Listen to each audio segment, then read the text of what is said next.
thanks so much. My name is Tami Cannizzaro, and I have recently joined the team to head up demand generation, including ramping up our social media efforts. So I'm very excited to be here. And I'm going to start, I think, with a personal story. Let's see if I can get this to work. There we go. And I'm going to start with a personal story about social media. About 7 years ago, I was running a demand generation team, and I was asked to take on social as well.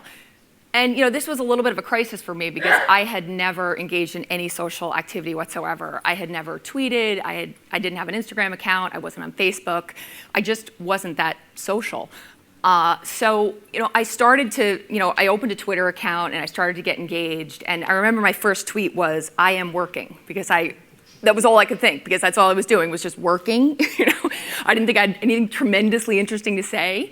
And so I started to follow other people and see, well, what are they talking about? Why do I not have anything to talk about in social? And I started to kind of understand what people were talking about was, particularly their industry, their craft, sharing ideas with one another. And I quickly started to realize what an incredible learning tool this was, that every day I can open up my Twitter account and I could see what the latest buzz was in marketing or in e-commerce. And it's a very, very powerful tool. And slowly I started to take those online relationships and bridge them to in-person relationships where I would start to meet people and say, hey, I'd like to meet you, understand you're going to be at this event or that event, and it's a great networking tool. Someone just the other day said to me, hey, I'd like to meet that CMO of Stitch Fix.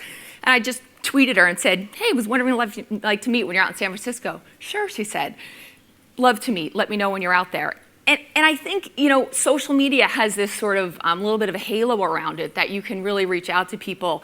And there's this reciprocation that's expected. And that can be a very, very powerful tool for demand generation and also for brand development. So I'm going to talk a little bit about that today. So take a step back for a minute and think about how human behavior has changed. I'm guessing most of us in the room are probably old enough to remember a time when we weren't constantly at our in-mail basket. Maybe we didn't even have email, right? And so, we've sort of now gotten to a point where we're not really reading all our email. We understand a lot of it's spam. We're not really watching television, right? We're Netflixing it. We just don't want to see advertising. We really don't want the telephone to ring, right? The telephone rings in your house, like, my God, who's calling? This is insane. And so, what's really happened is this has made it very, very difficult for marketers, right, to really break through. And some of you might say, well, there's what about the big, television advertisements? So, if you're lucky enough to be able to hire, 12 Clydesdale horses and train a dog and have this incredible viral moment, you might want to go with that strategy. But for the rest of us, there's only a few moments. There's, the US Open, there's the World Cup, there's the Super Bowl. There's these major moments that people are actually watching ads, that they are actually tuned in. But for the rest of us, it's really about finding moments that are going to captivate you in this very, very limited attention grid. And I would argue that people have actually developed a muscle that they're just tuning out what they perceive to be advertising, but they are listening to one another. They're listening to the community of people who you believe in. Your influencers, your customers, or partners are tuned in. People in your family, people in your community matter. Oftentimes, if we send something salesy or it's an advertising push, we're just tuning out. So this is an example from my life, and I'm sure you could think of examples from your own life. One day I was coming up from the subway, and when you come out from the subway or for public transportation, there's always people trying to hand you stuff. It's always a flyer or something, and you just no.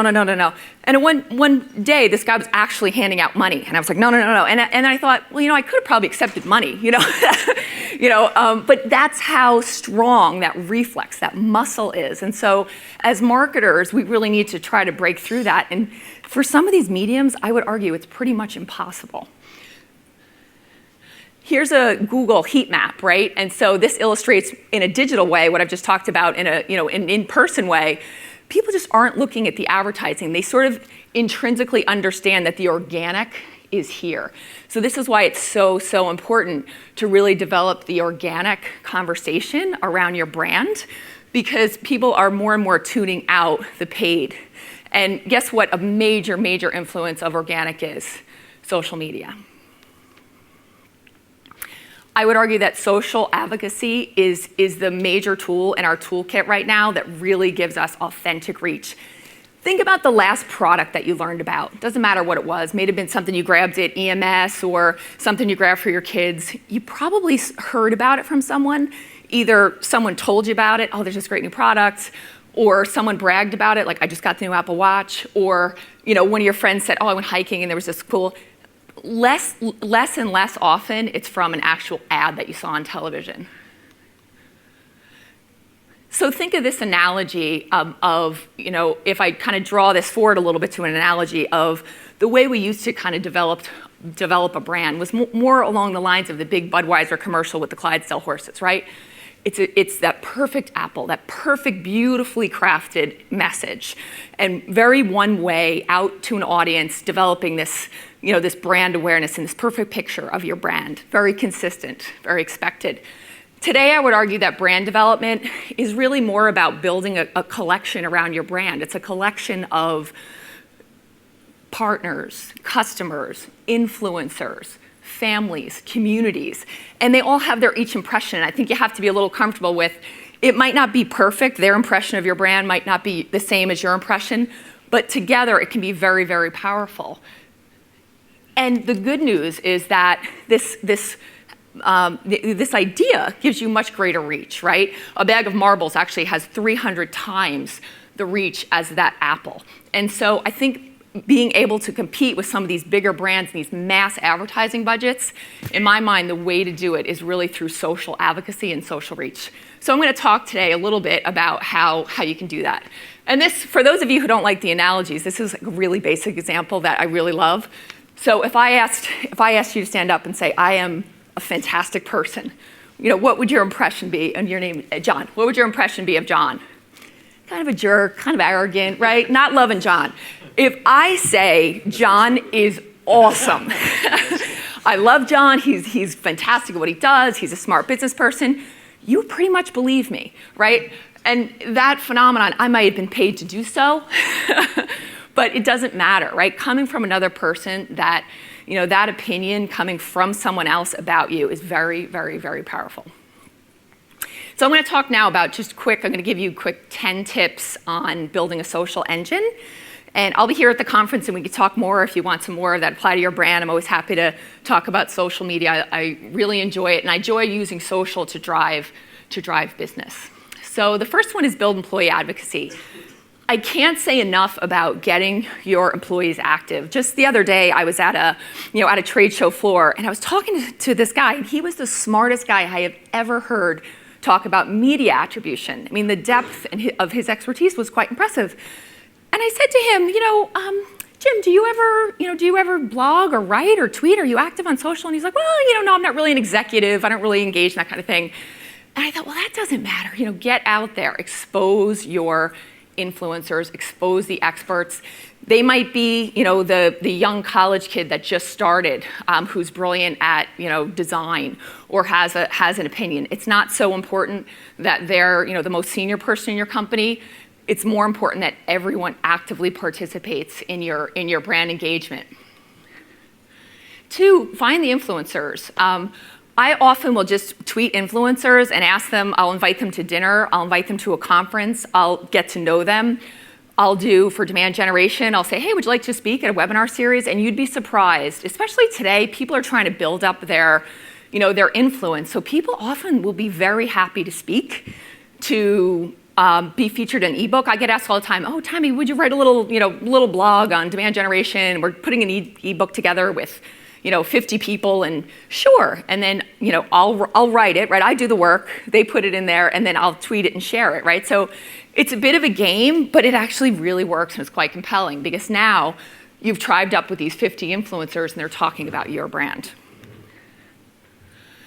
Social to boost SEO rank. So more and more, if you've noticed, when you type something into Google, more times than not, you'll start to see that people's personal pages and personal Pinterest pages, even their Twitter, their information from Twitter that is now coming up in the Google search will rise to the top above brand searches. I first noticed this, I was looking for a Halloween costume, and I noticed that none of the stores were coming up. It was all people's Pinterest pages with all their different fun Halloween costumes.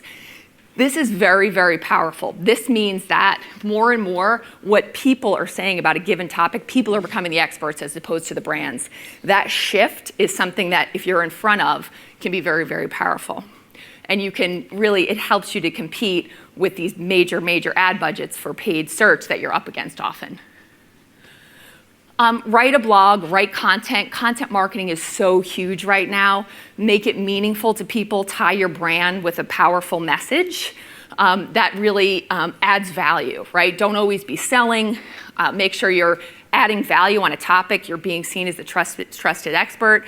And then syndicate the hell out of it. Put it on LinkedIn, share it on Magento Small Business, guest blog, pull it into a slide share, take the entire thing and turn it into tweets. You can have an intern do this, right? Here, take this, take all this content on our website and turn it into tweetable moments.